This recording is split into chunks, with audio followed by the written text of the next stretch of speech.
Shalom. I want to say all praises to Yahweh Bashem Yahushai, double honors to the apostles and elders of Great Millstone who rule well, and peace and salutations to the sincere Akim out there that's in this truth and sincerity.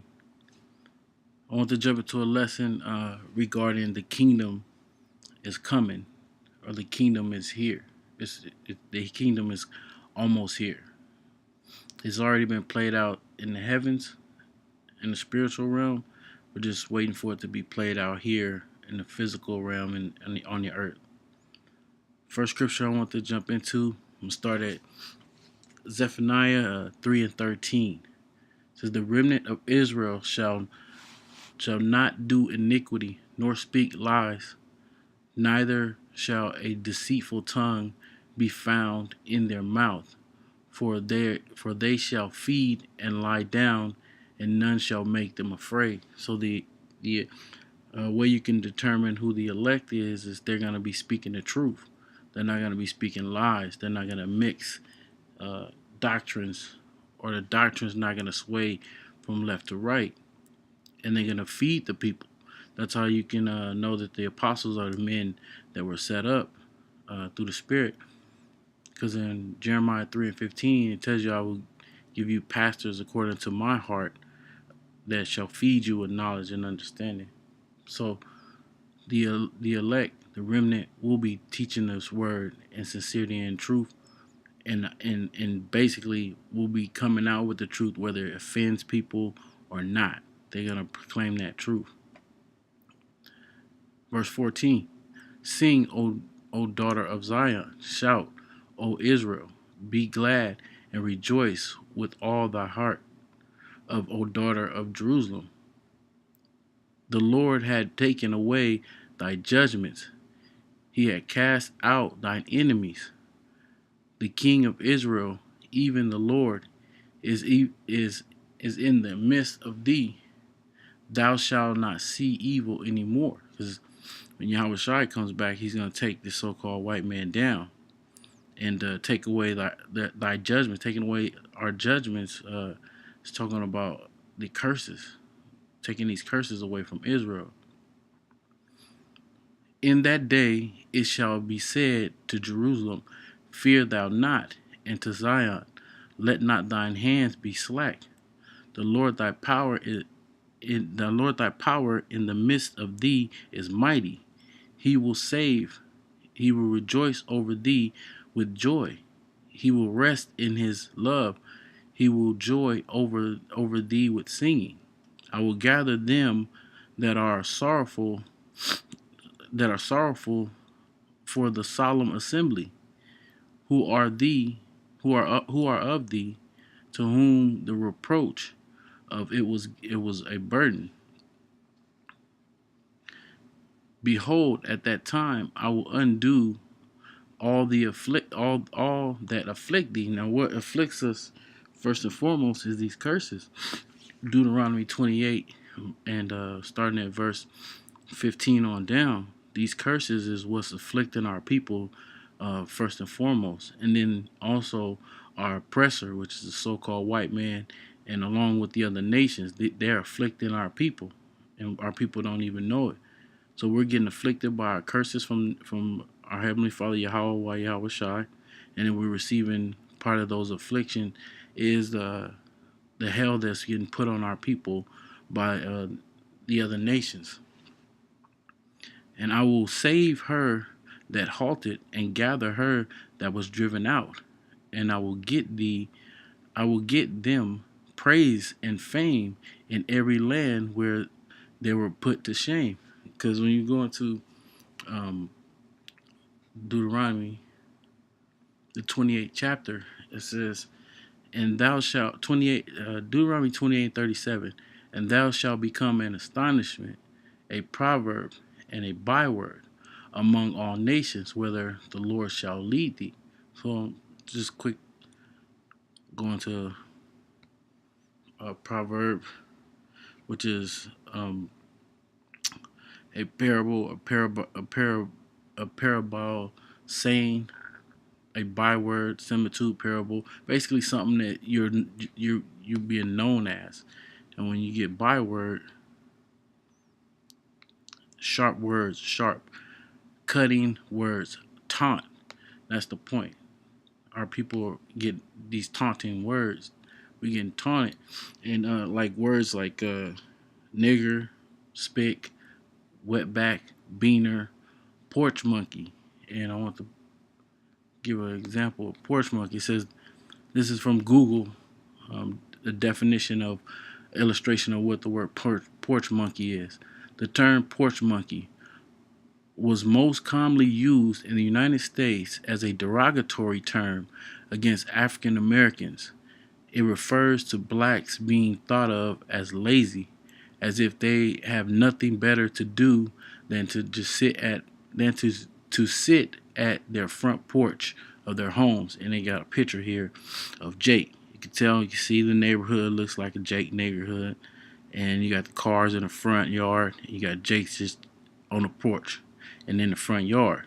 That's another byword and proverb that our people have been known as a porch monkey. So it tells you here, going back in Zephaniah 3:19, behold, at that time I will undo all that afflict thee, undo the curses, and I will save her that halted, and gather her that was driven out, and I will get them praises and fame. Now, let's get etymology online for the word fame.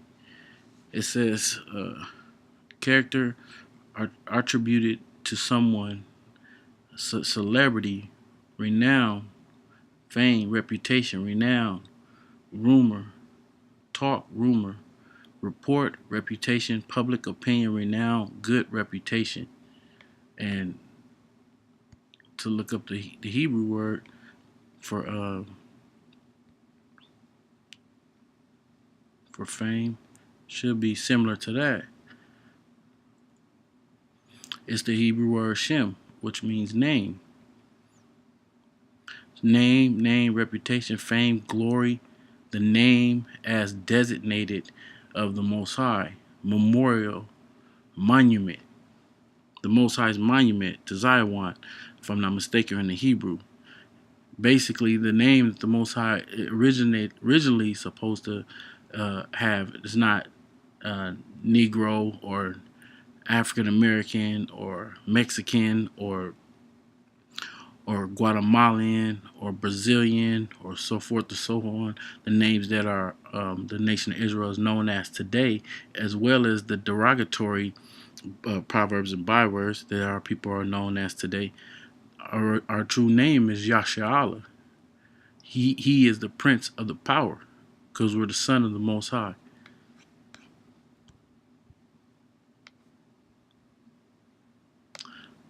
So it tells you that back in 39, it says, and I will get them praise and fame, a true name, in every land where they have been put to shame, which we've been put to shame throughout the whole earth. At that time will I bring you again, even in the time that I will gather you. For I will make you a name and a praise among all people on the earth. When I turn back your captivity, you take us out of captivity, taking the curses off of us, before your eyes, said the Lord. Next scripture I want to jump into is Revelations 21:1. And I saw a new heaven and a new earth, for the first heaven and the first earth were passed away, and there was no more sea.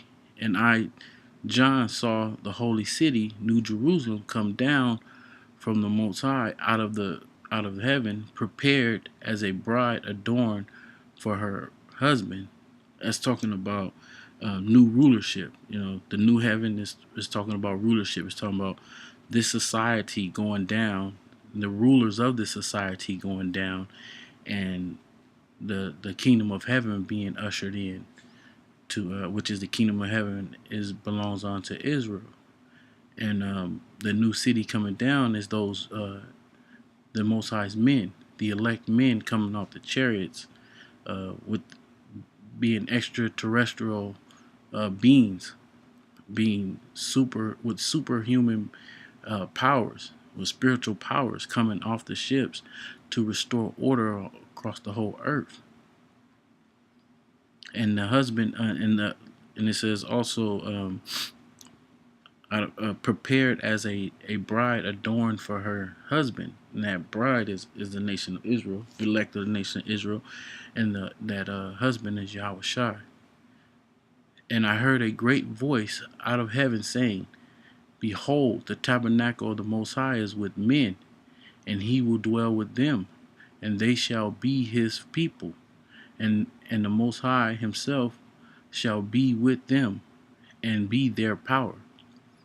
And the Most High shall wipe away all tears from their eyes, and there shall be no more death. Because our people are in a state of mourning all over the world. Israelites are in a state of mourning. Like I said before, those curses are laid heavy yokes upon our people as a nation. And so he's going to wipe away them tears. Wiping away those tears is taking those curses off of our backs. And so we won't mourn and cry behind the affliction from the curses.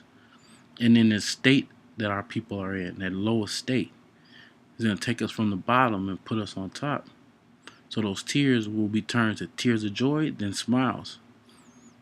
And there shall be no more death, neither sorrow, neither crying, neither shall there be any more pain, for the former things are passed away. The former things, once again, is those curses being placed upon us. And he said, and he sat upon the throne, said, Behold, I make all things new. And he said unto me, Write, for these words are faithful and true. And he said unto me, that's how you know the scriptures tell you that the Most High's word don't go out void. So these things will come to pass, no matter what so-called scholars like James White and Vocab Malone and the whole apologetic Christian ministries, or even some of these wicked Israelite camps are saying. No matter what is said, the truth shall come forth, and it will manifest itself. It will come to pass. And that's why brothers are waiting for this. You know, the patience. You know, this is the patience of the saints, man. We're waiting for we're waiting patiently for these words to come and manifest itself into our reality. And he said unto me, It is done. I am Alpha and Omega, and the beginning and the end, and I will give unto him that is athirst of the fountains of the waters of life freely. So brothers is waiting patiently and diligently serving Yahweh B'Shem Yahweh Shai, waiting for this day to come. You know, brothers constantly look forward to waking up in the kingdom, just waking up, not an alarm clock waking you up, but you just waking up because you just had as much rest as you need, which we won't need a lot of rest. Our bodies will be at peak level. We won't get tired. We won't even you might go days without sleeping. We won't need the things that people need to just make it today in society, like vitamins and supplements and things like that. What we eat will totally replenish our system. We'll be able to go throughout a day, and a day will seem like it's forever. We'll be able to get so much things that we want done within our family and things that day, in a day.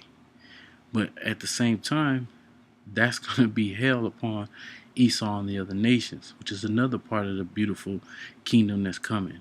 Is us having servants and slaves, and us first and foremost being able to live under the guidance of Yahweh Shai in righteousness. So with that, I hope this was edifying. I hope brothers keeping their mindset on the kingdom and what the kingdom's gonna mean to us as the children of Israel, God's chosen people. I want to say all praise and honor and glory to Yahweh Bashem Yahushai. Double honors to the apostles and elders of Great Millstone who rule well and set that strong example for the true Akim to follow. And peace and love and salutations to the sincere brothers that's doing this work. Shalom.